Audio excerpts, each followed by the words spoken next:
मैं डॉक्टर श्याम सुंदर शर्मा आज पुनः आपका स्वागत करता हूं चिरायु गीता यूट्यूब चैनल पर। मैं हमेशा कहता हूं कि जो श्रीमद् भगवद गीता में नहीं है वो कहीं भी नहीं है। आज फिर से इस बात को दोहराने जा रहा हूं क्योंकि आज मैं गीता जी में छिपी हुई इन्फीरियोरिटी और सुपीरियोरिटी कॉम्प्लेक्स की बात करने जा रहा हूं, जिसे जान लेना, समझ लेना और उससे बच के रहना तुम सबके लिए बहुत जरूरी है। हर मनुष्य में उसकी अपनी सोच होती है, उसके भाव होते हैं, विचार होते हैं, जिनका मनुष्य के जीवन को सफल या असफल बनाने में बहुत बड़ा योगदान होता है। और ये भाव इतने शक्तिशाली होते हैं कि इनसे जीवन की दिशा बदल जाती है। ये भाव ही तो हमारे कॉम्प्लेक्सेस हैं जो मनुष्य को जीवन के उच्चतम शिखर पर पहुंचा सकते हैं या फिर जीवन के बिल्कुल निम्न स्तर पर लाकर खड़ा कर सकते हैं, उनका पतन कर सकते हैं। आवश्यकता है इन भावों को, विचारों को एक समानता के स्तर पर आसीन रखने की, बैलेंस्ड रखने की, यानी इनका स्तर न अधिक ऊंचा हो और न ही अधिक नीचा हो। किंतु ये संभव कैसे हो? यह सब निर्भर करता है स्वयं उस मनुष्य के ऊपर कि वह इन भावों को, विचारों को कहाँ आसीन करता है, यानी इन भावों या विचारों को मन के किस स्तर पर बैठाकर, संजोकर, जमा करके रखता है। श्रीमद् भगवद गीता में भगवान श्री कृष्ण ने कहा है, शुचो देशे प्रतिष्ठाप्य स्थिरम आसनम आत्मनः नात्युच्छ्रितम नाति नीचम चैलाजिन कुशोत्तरम। उन्होंने कहा, जिस मनुष्य को स्वयं से अर्थात अपनी आत्मशक्ति से अपनी वास्तविक क्षमता जानना हो, उसका आसन यानी बैठने का स्थान स्थिर होना चाहिए। वह बहुत ऊंचा या बहुत नीचा न रहे, इस बात का हमेशा ध्यान रखना चाहिए।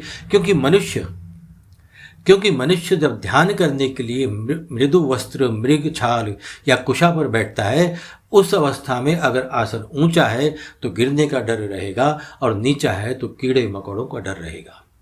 हर छोटा कारण भी ध्यान में बाधा उत्पन्न करने में सक्षम होता है, इस बात का ध्यान रखें।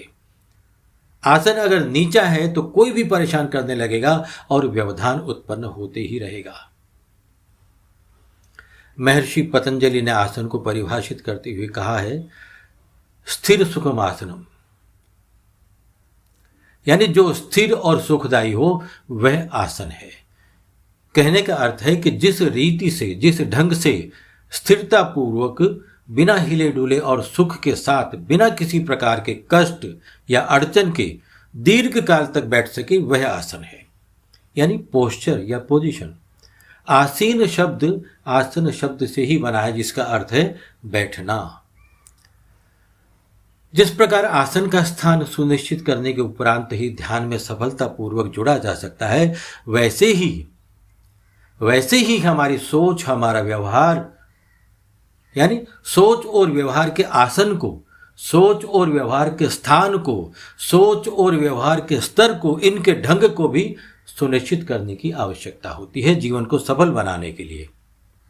और इसके लिए जरूरी है कि हम हमारी सोच एवं व्यवहार को संतुलित रखें।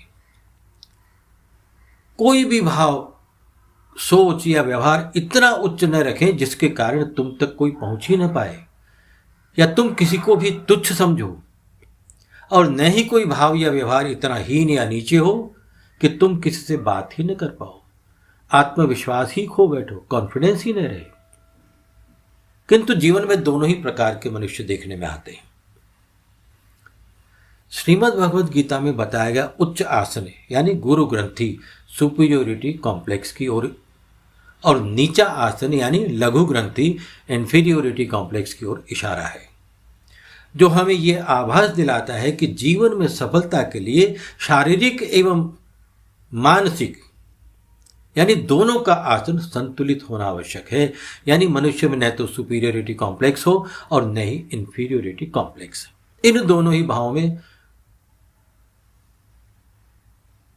मनुष्य को नहीं जाना चाहिए, यानी इन दोनों ही भावों से मनुष्य को मुक्त होना चाहिए। और मुक्त होने के लिए आवश्यक है मन के आसन की स्थिरता में बुद्धि की आत्मगौरवता और साधक का प्रभु पर दृढ़ विश्वास। क्या कहा? मुक्त होने के लिए आवश्यक है मन के आसन की स्थिरता में बुद्धि की आत्मगौरवता और साधक का प्रभु पर दृढ़ विश्वास अपेक्षित है। इसके लिए जरूरी है तुम्हारी सुबह की प्रार्थना।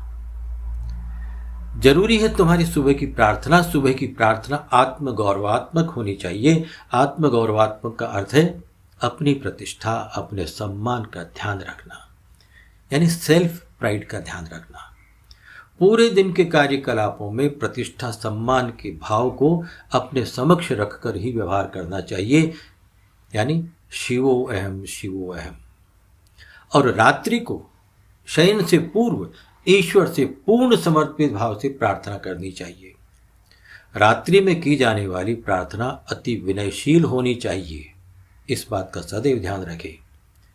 ईश्वर के समक्ष धन्यवाद और आभार के साथ पूर्ण समर्पित भाव हो।